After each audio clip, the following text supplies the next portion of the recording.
Bonjour à toutes et à tous, ici Moontorus et je suis ravi de vous retrouver pour ce nouveau morning bull run de bonne heure et de bonne humeur. Aujourd'hui on va voir des choses qui sont extrêmement intéressantes. Alors déjà on va commencer par le contraste entre Ethereum avant vs maintenant, vous allez voir c'est complètement fou.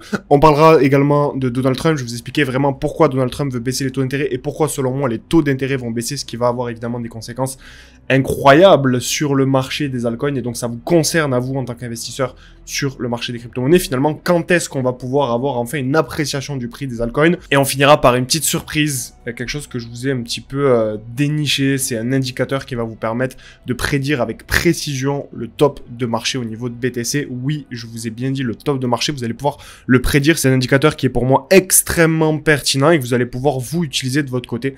Je vous ai réservé ça pour la fin de la vidéo. C'est parti!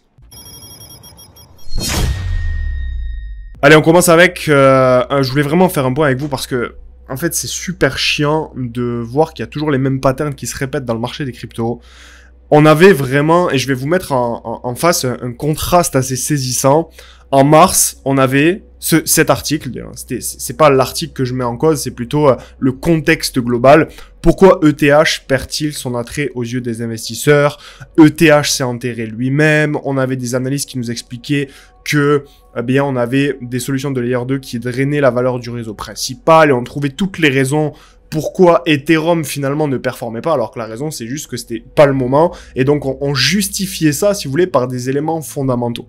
Et aujourd'hui, on a un nouvel article qui nous dit, tiens, on n'est pas d'une année sur l'autre, là, on est de mars à juillet, donc quelques mois d'écart. L'intérêt pour l'Ether dépasse celui du Bitcoin. On a tout un article qui nous explique qu'il y a des milliards de dollars qui sont injectés sur Ether, toutes les institutions financières qui achètent de l'Ethereum. On a également, évidemment, au niveau des inflows, au niveau des ETF, ici, vous voyez en vert, on n'a jamais eu des inflows, donc des entrées d'argent, justement, sur ces ETF aussi élevées. Donc, il y a quelque chose de complètement fou qui est en train de se passer sur Ethereum. Évidemment, je vous avais fait une vidéo et moi, j'avais annoncé aux membres du canal Telegram que je rechargeais de l'Ether quand il était autour des 1500 dollars parce que, justement, à ce moment-ci, tout le monde l'annonçait mort. Et moi, ce qui me gêne un petit peu, c'est de voir que, en fait, on a un avis par rapport au prix de l'actif. Et on n'a pas un avis par rapport à des convictions profondes et une vision globale. Et pour moi, c'est assez chiant, en fait, de voir ça à la longue. C'est toujours les mêmes choses qui se répètent. C'est toujours des personnes qui sont centrées sur le court terme et qui ne sont pas centrées sur le long terme. Alors là, je jette la pierre à personne, mais au bout d'un moment, si vous voulez réussir en crypto, il vous faut des convictions. Et vos convictions, elles peuvent pas changer quand le prix de l'actif baisse ou quand le prix de l'actif monte. Parce que, évidemment, c'est là où vous ratez constamment le train, vous ratez constamment des opportunités. Et donc, c'est pour ça que je vous invite, de 1, à vous abonner à la chaîne YouTube, de 2, à rejoindre le canal Telegram spécialement dédié à la crypto, c'est totalement gratuit, et 3, vous former sur le sujet parce qu'il y a vraiment des opportunités incroyables à saisir sur ce marché. Encore faut-il avoir, évidemment, des convictions long terme. Et donc, pour ça, il faut arrêter de suivre le bruit, il faut arrêter de se laisser perturber par des analystes ou des personnes qui changent de discours en fonction du prix de l'actif, parce que c'est ça qui vous cause les plus gros problèmes au niveau de vos invests et qui vous empêche de gagner vraiment de l'argent avec le marché des crypto-monnaies. On va parler également de Donald Trump qui dévoile son plan, une stratégie ambitieuse pour faire des États-Unis la capitale mondiale de l'intelligence artificielle. Donc on a un plan qui repose sur plusieurs piliers. Donc premier pilier, c'est l'allègement des réglementations. On va avoir une simplification des règles sur les centres de données et les contenus et un accès prioritaire aux contrats publics pour certains développeurs d'IA. Deuxième pilier, ça va être une promotion de l'IA open source. Donc on va avoir un soutien au développement d'une IA ouverte dans des secteurs variés, donc la santé, la justice, la défense et l'éducation, tout en réservant certains contrats aux développeurs de modèles de pointe. Troisième pilier, une protection de la liberté d'expression. Donc on va avoir un engagement à limiter les filtres idéologiques dans l'IA, notamment les mentions liées à la désinformation, au climat ou aux politiques qu'on appelle des politiques DEI, donc diversité, équité et inclusion. Et donc ce volet est confié au département du commerce et au NIST.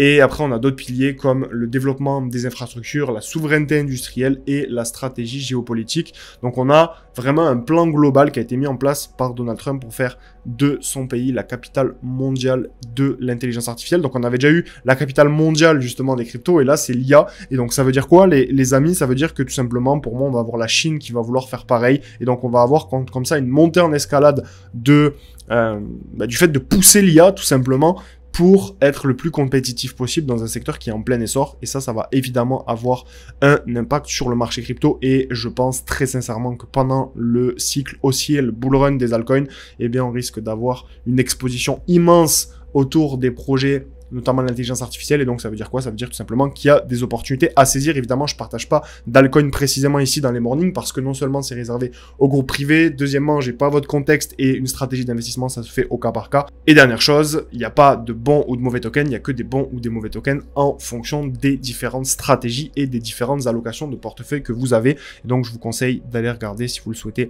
la playlist de formation sur la chaîne YouTube si vous souhaitez en savoir plus et évidemment de rejoindre le canal Telegram spécialement dédié à la crypto parce que vous avez des informations gratuites à venir chercher au quotidien. Donc, si vous êtes investisseur sur le marché crypto, vous devez avoir les bonnes informations parce que les bonnes informations vont vous permettre d'avoir la bonne vision et d'être toujours au courant de ce qui se passe pour justement ne pas rater le train. On en a parlé tout à l'heure. Ensuite, on a Trump qui affirme que les taux d'intérêt devraient être au moins 2-3 points plus bas. Alors, je vais vraiment vous expliquer pourquoi Donald Trump veut absolument baisser les taux, quel est son intérêt, et vous le savez, nous, en tant qu'investisseurs crypto, le jour où on va avoir une baisse des taux d'intérêt à 2%, 1,5 ou 1%, eh bien, on va avoir certainement une appétence au risque de la part des investisseurs et on risque d'avoir également forcément une prise en valeur immense du marché des altcoins et c'est ce que l'on attend. La baisse des taux d'intérêt, ça va être pour moi le gros catalyseur d'une potentielle alt season. Et donc, je voulais vous expliquer. Alors déjà,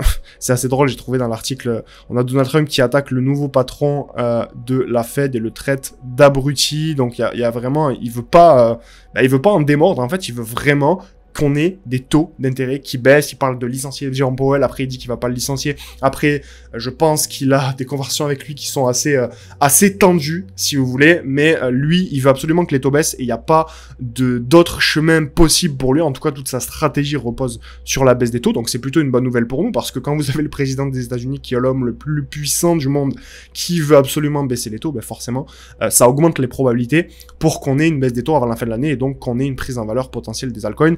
Ça commence déjà à bouger alors qu'on a des taux d'intérêt qui sont très élevés. Alors si on a des taux d'intérêt qui viendraient baisser, ben on aurait forcément de belles choses à aller chercher. Donc ça veut dire vraiment qu'il y a des belles opportunités à chercher tout de suite maintenant parce que ben, les taux n'ont pas encore baissé. Donc pourquoi Trump veut absolument réduire les taux d'intérêt? Parce que je vous dis que c'est le catalyseur, ça sera pour moi le catalyseur au niveau du bull market des altcoins, mais il faut que je vous explique vraiment pourquoi. Pourquoi Donald Trump veut absolument réduire les taux d'intérêt? Pourquoi il insiste autant? Pourquoi il met autant la pression à la Fed? Qu'est-ce qui se passe? En fait, il y a plusieurs raisons. La première raison, c'est que Trump, c'est la raison plus générale, il veut pousser l'arrivée de liquidités sur les marchés risqués. D'ailleurs, une faute sur les marchés risqués. En fait, en réduisant les taux, Trump favoriserait l'injection massive de liquidités dans l'économie, ce qui bénéficierait directement aux marchés risqués comme les actions et les cryptos. Parce que des taux bas, ça encourage l'investissement et ça réduit le coût du capital, ce qui attire les capitaux justement vers des classes d'actifs à fort potentiel et donc à fort risque, forcément parce que le risque et le rendement sont, vous le savez, les deux faces d'une même pièce.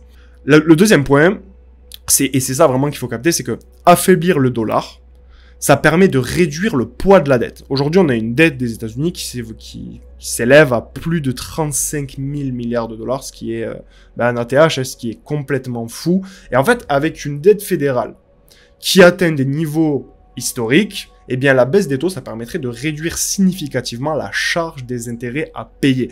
Et donc, ça rendrait la gestion budgétaire beaucoup plus soutenable sans recourir à des hausses d'impôts qui sont impopulaires. Ensuite, la troisième raison, c'est que Trump, il est engagé dans la crypto. Personnellement, on estime, on n'a pas les chiffres, évidemment, son argent est certainement dans des banques privées, il y a une gestion fiscale qui est assez lourde, il y a tout un plan, c'est assez compliqué à retracer, mais on estime qu'il y a à peu près 9% de la fortune de Trump qui est actuellement en crypto. Donc même lui personnellement, le fait qu'il y ait une prise en valeur des cryptos, ça l'arrange personnellement et donc il y a tout un plan qui est fait. Quand on voit qu'il lance des sociétés, des plateformes justement de finances décentralisées comme WLFI, que il a son même coin, que il a investi lui-même personnellement dans de nombreuses entreprises crypto, il a un portefeuille crypto, sa famille est pro-crypto, il est en train de faire passer des lois pour la crypto. Donc, il y a vraiment tout un contexte qui fait que lui, la baisse des taux, ça l'arrangerait évidemment personnellement. Et pour finir, concernant les États-Unis, En fait, une baisse des taux, ça veut dire qu'on a un dollar qui s'affaiblit. Et un dollar qui s'affaiblit, ben, ça veut dire des exportations moins chères et donc on a des produits américains qui seraient plus compétitifs. Faut vraiment capter ce truc-ci, c'est que quand vous avez un dollar qui est plus faible, la conséquence indirecte de taux bas, eh bien, c'est que ça rend les produits américains moins chers à l'étranger. Et ça favorise les exportations et ça améliore la balance commerciale, qui est un levier stratégique dans le discours de Trump sur le Made in USA et de rendre justement sa grandeur à l'Amérique. Et donc, c'est pour toutes ces raisons-ci que Donald Trump pousse justement la Fed, mais la pression à la Fed, fait des grands discours pour absolument baisser les taux. Il veut baisser les taux parce que ça fait partie de sa stratégie. Donc, pour moi, c'est très important à capter. Pourquoi? Parce que ça veut dire que forcément, les taux vont baisser, ni plus ni moins. C'est juste qu'il va falloir être patient et que nous, en tant qu'investisseurs crypto, ça va nous arranger énormément. Et je voulais finir ce morning, comme je vous l'avais dit, avec un indicateur qui va vous permettre, ni plus ni moins, de prédire le top de marché. Donc, on a un indicateur qui s'appelle le P-Cycle Top Indicator, donc qui utilise deux moyennes mobiles spécifiques. On a la moyenne à 111 jours, qui est une moyenne courte, et on a la moyenne à 350 jours, qui est multipliée par 2, qui est une moyenne longue que vous avez ici. Quand la 111 DMA croise à la hausse la 350 DMA x 2, donc celle-ci, eh bien, c'est généralement le signal d'un top de bull run. Et pourquoi pi au passage? Parce que ça vient du fait que 350 divisé par 111, ça fait 3,153, donc on est très proche du nombre pi, 3,1416. Et donc, à quoi sert cet indicateur? Eh bien, il sert à prédire avec une précision assez impressionnante les tops des... en tout cas, il a servi à prédire les tops des 3 derniers bull runs, donc 2013, 2017 et 2021, souvent à 1 à 3 jours près. Donc, en fait, il capte l'euphorie extrême du marché. Quand les prix montent si vite que la moyenne courte dépasse brutalement le double de la moyenne longue, eh bien, on a un indicateur de timing très précis pour vendre, entre guillemets, au sommet. Et je vais vous montrer à quel point cet indicateur est précis. Si on prend ici ce qui s'est passé en 2013, et vous voyez ici, quand on vient croiser les moyennes mobiles, à ce niveau-ci en 2013, quand les moyennes mobiles se croisent, eh bien, vous voyez, on est vraiment sur le top du marché de 2013. Donc, c'est assez fou à observer. Ensuite, si on part en, tout simplement, 2017, même phénomène. Quand on a les moyennes mobiles qui se croisent ici en 2017, eh bien, on a pile poil le top du marché en 2017. Si on part sur, 2021, ici, quand on a les moyennes mobiles qui se sont croisées, eh bien, quelques jours près, pareil, on avait le top du cycle de 2021. Et donc, ce qui est intéressant à regarder, c'est aujourd'hui. Qu'est-ce qui se passe aujourd'hui? Eh bien, en fait, on a un écart aujourd'hui qui est encore très, très important entre cette moyenne mobile et celle-ci. Ce qui veut dire que plus on a de l'écart entre ces moyennes mobiles, et plus on a de la place pour que le marché continue à monter, à s'apprécier. Et plus l'écart va venir se réduire, et plus on a de chances d'accéder justement à un top de marché. Et donc, ce qu'on voit ni plus ni moins aujourd'hui, c'est que l'écart est très élevé. On avait eu un petit rapprochement ici en mai 2024.